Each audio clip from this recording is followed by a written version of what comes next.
సంగం దగ్గర నిన్నటి రోజు జరిగినటువంటి ఘోర రోడ్డు ప్రమాదంలో 7 మంది మృతి చెందడం జరిగింది. ఇది దురదృష్టకరమైనటువంటి సంఘటన. అందులో భాగంగా ఈరోజు మృతదేహాలను సందర్శించి ఆ కుటుంబ సభ్యుల్ని పరామర్శించడం జరిగింది.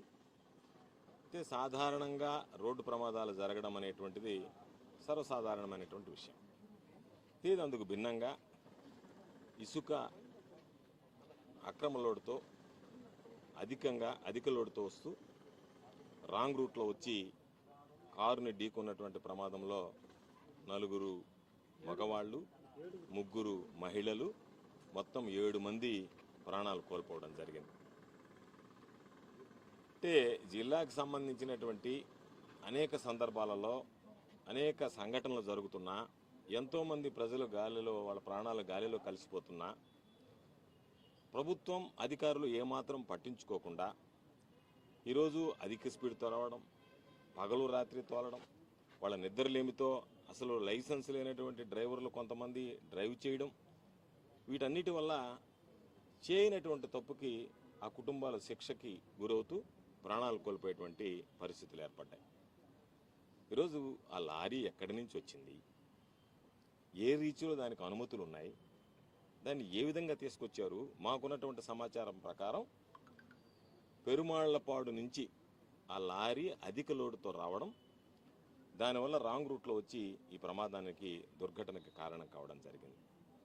ఇవి కోకొల్లలుగా జరుగుతున్నాయి ఈ జిల్లాలో. ప్రభుత్వం పట్టించుకోవటం లేదు, అధికార యంత్రాంగం పట్టించుకోవటం లేదు.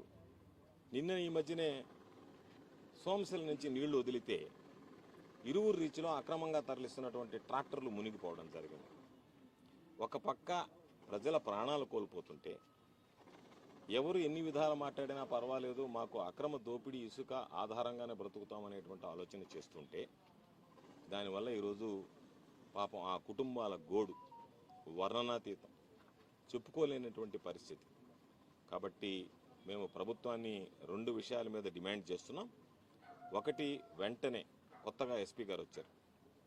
ఎస్పీ గారికి ఈ జిల్లాలో జరిగేటువంటి అక్రమ రవాణాను గురించి, ఇసుక రవాణాను గురించి కానీ, గ్రావెల్ గురించి కానీ, ఇటువంటి ప్రమాదాల గురించి కానీ తెలుసుకోవడం పెద్ద పని కాదు. కాబట్టి ఎవరైతే వీటికి బాధ్యత వహిస్తున్నారో, ఎక్కడైతే ఇటువంటి అక్రమ మైనింగ్ జరుగుతుందో, ఎవరైతే ఇటువంటి అక్రమ ఇసుక వ్యాపారాలతో ప్రాణాలు తోడేస్తున్నారో వెంటనే వాళ్ళ మీద చర్యలు తీసుకోవాల్సినటువంటి అవసరం ఉంది.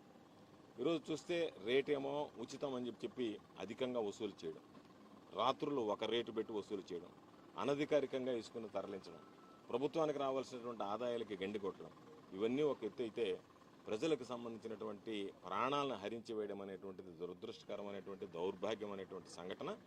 కాబట్టి ఖచ్చితంగా మేము ఈ ప్రభుత్వాన్ని డిమాండ్ చేసేది, వెంటనే మీరు దీని మీద విచారణ చేయండి, దోషులైనటువంటి వాళ్ళ మీద చర్యలు తీసుకోండి. దానికి సంబంధించినటువంటి ఓనర్ ఎవరైతే రవీందర్ రెడ్డి ఉన్నారో తెలుగుదేశం పార్టీకి సంబంధించినటువంటి వ్యక్తి, అదేవిధంగా దానికి సంబంధించినటువంటి ట్రాన్స్పోర్టర్ బుజ్జయ్య నాయుడు ఎవరైతే ఉన్నారో తెలుగుదేశం పార్టీకి సంబంధించినటువంటి వ్యక్తి, మాకున్నటువంటి సమాచారం ప్రకారం కేవలం డ్రైవర్ను మాత్రమే మీరు అదుపులోకి తీసుకుని రిమాండ్ చేస్తున్నాం, మిగతా వాళ్ళు ఎవరి మీద చర్యలు తీసుకోవడం లేదని అనిపిస్తుంది. దయచేసి ఎస్పీ గారిని, కొత్తగా బాధ్యతలు చేపట్టినటువంటి ఎస్పీ గారిని రాగద్వేషాలకు అతీతంగా, పక్షపాత వైఖరి లేకుండా పారదర్శకంగా పూర్తి స్థాయిలో విచారణ జరిపించి ఎవరైతే దీనికి బాధ్యులు ఉన్నారో వాళ్ళందరి మీద కఠినమైనటువంటి చర్యలు తీసుకోవాల్సిందిగా కోరుతున్నాం. ప్రభుత్వాన్ని, ఆ కుటుంబాన్ని ఆదుకోవడానికి, చిన్న బిడ్డలు పాపం కొన్ని సంఘటనలో అయితే తండ్రి కోల్పోయినటువంటి బిడ్డలు, తల్లి లేనటువంటి బిడ్డలు, తండ్రి తల్లి ఇద్దరిని కోల్పోయినటువంటి సంఘటన హృదయాలను కలిచివేసేటువంటి పరిస్థితి. కాబట్టి ఆ కుటుంబాలను ఆదుకోవడానికి వెంటనే 25 లక్షల చొప్పున ఒక్కొక్క వ్యక్తికి ఎక్స్గ్రేషియా ఇవ్వాలని చెప్పి వైఎస్ఆర్ కాంగ్రెస్ పార్టీ పక్షాన్ని డిమాండ్ చేస్తున్నాం. దానితో పాటు మరో 25 లక్షల రూపాయలు ఎవరైతే ఈ ప్రమాదానికి కారకులైనటువంటి వ్యక్తులు ఉన్నారో వాళ్ళ ద్వారా ఒక్కొక్కరికి మరో 25 లక్షల రూపాయలు, 50 లక్షల రూపాయలు ఒక్కొక్క కుటుంబానికి ఇచ్చి ఆ కుటుంబాలను ఆదుకోవాల్సిందిగా వైఎస్ఆర్ కాంగ్రెస్ పార్టీ పక్షాన్ని డిమాండ్ చేస్తున్నాం. అదేవిధంగా ఈరోజు ఎవరైతే పాపం ఈ దురదృష్టకరమైనటువంటి సంఘటనలో అసూలు బాశారో వాళ్ళకి హృదయపూర్వకమైనటువంటి శ్రద్ధాంజలి ఘటిస్తూ, నివాళులు అర్పిస్తూ ఆ కుటుంబ సభ్యులకి వాళ్ళు లేని లోటు తట్టుకుని ముందుకు వెళ్ళేటువంటి ధైర్యాన్ని ఆ భగవంతుడు ప్రసాదించాలని చెప్పి ప్రార్థిస్తాం. కేసులు మీరుగా ప్రయత్నం చేస్తున్నారు, డ్రైవర్ను కూడా మార్చేశాడు, మద్యం సేవించినటువంటి డ్రైవర్ను కాకుండా వేరే డ్రైవర్ను అనుకుంటున్నారు. అందుకనే దీని మీద ఎస్పీ గారు పూర్తి స్థాయి విచారణ చేయడంలో కింద స్థాయి అధికారులు, పోలీసు అధికారులు ఏదైనా సరే దానిని పక్కకు మరల్చడానికి డ్రైవర్లను మార్చారని మీరు అంటున్నారు. దాని మీద పూర్తి స్థాయి విచారణ జరపడం పెద్ద పని కాదు. సీసీ కెమెరాలు ఉన్నాయి.